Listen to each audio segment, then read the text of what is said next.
আসসালামু আলাইকুম। আশা করি সবাই ভালো আছেন। আবার আসলাম আরও একটি ভিডিও নিয়ে।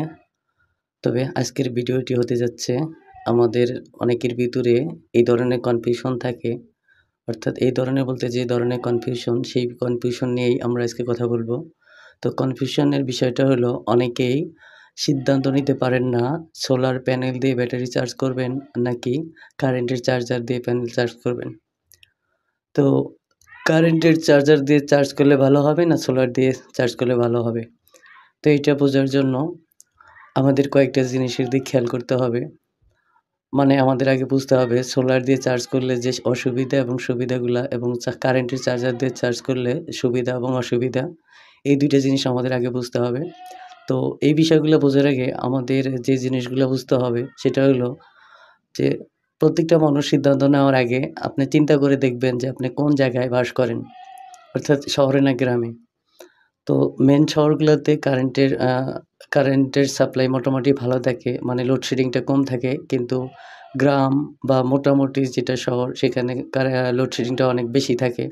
তো লোডশেডিং যদি বেশি থাকে তো আপনার ব্যাটারি চার্জ করার জন্য কারেন্ট যদি পর্যাপ্ত পরিমাণ না থাকে তাহলে আপনার ব্যাটারি চার্জার হলেও কোনো লাভ নাই। তখন আপনি ব্যাটারি চার্জ করতে পারবেন না।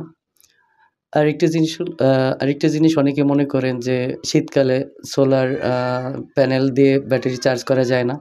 তো সেটা চিন্তা করবেন যে শীতকালে যেহেতু আমাদের লোডটা কম থাকে শুধু বাতি জ্বলে। তো এটাও দোষের না যে শীতকালে সোলার চার্জ কম হয়। তো যতটুকু চার্জ হয় ততটুক চার্জেই বাতি শুধু কয়েকটা লাইট জ্বালানোর কথা সেটা চালানো সম্ভব হয়। যদি একটু বেশি ওয়াটের সোলার নেন। তো গ্রাম এবং শহরকে কেন্দ্র করে আপনার এলাকায় লোডশেডিংয়ের কথা চিন্তা করে আপনার সোলার এবং কারেন্টের আ সোলারের সোলার কিনবেন নাকি কারেন্টের চার্জার কিনবেন সেই সিদ্ধান্ত নেওয়া উচিত।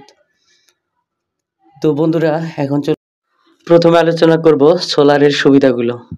তো সোলারের সুবিধা হলো এটা এটা রিনিউয়েবল এনার্জি মানে প্রকৃতি থেকে আমরা যে শক্তি উৎপন্ন করতে পারি এটা আমাদের পরিবেশের কোনো ক্ষতি করে না। এটা আমাদের পরিবেশের জন্য অত্যন্ত উপযোগী। দ্বিতীয় সুবিধাটা হলো এটা রোদ থাকলেই চার্জ হয়। কোনো অতিরিক্ত খরচ হয় না। একবার একটা প্যানেল কিনলে আ প্রতিনিয়ত দীর্ঘদিন এখান থেকে চার্জ উৎপন্ন হয়।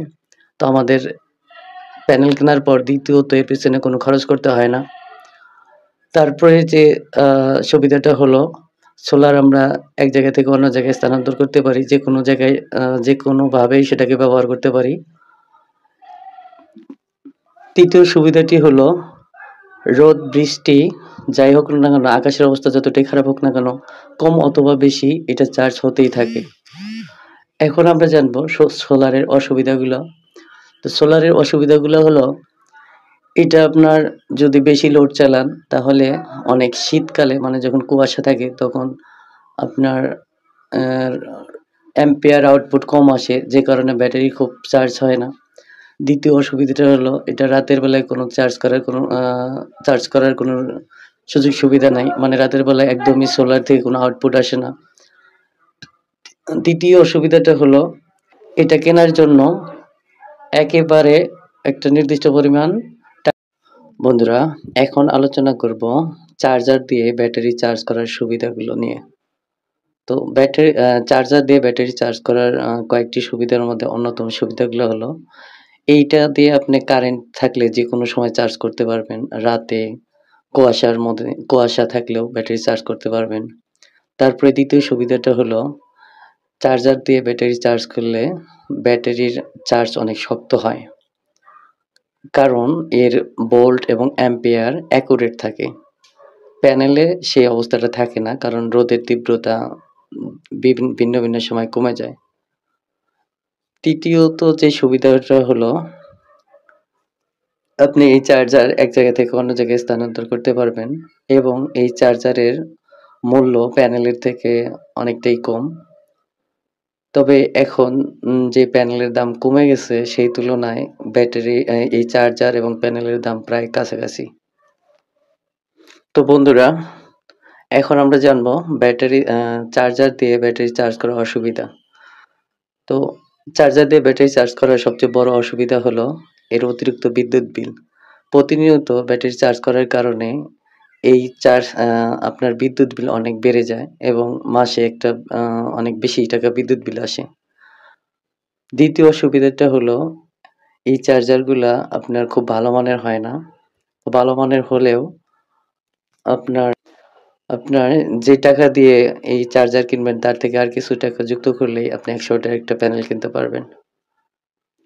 তো বন্ধুরা, শুধু প্যানেল কিনতে চাইলেই হবে না। প্যানেল কেনার জন্য যে সুবিধাগুলো থাকতে হবে সেটা হলো আপনার বাসায় যথেষ্ট পরিমাণ রোদ সরবরাহ থাকতে হবে।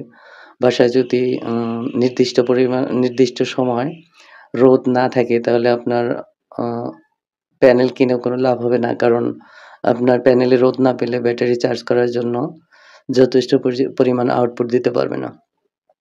তো যার বাসায় রোদ আছে এবং কাছে টাকা আছে, আপনি চিন্তা করে দেখতে পারবেন দেখতে পারেন এবং নিজেই সিদ্ধান্ত নিতে পারবেন এই আলোচনাগুলো শোনার পর যে আপনার জন্য চার্জার কেনা বেটার হবে না সোলার প্যানেল কেনা বেটার হবে। তো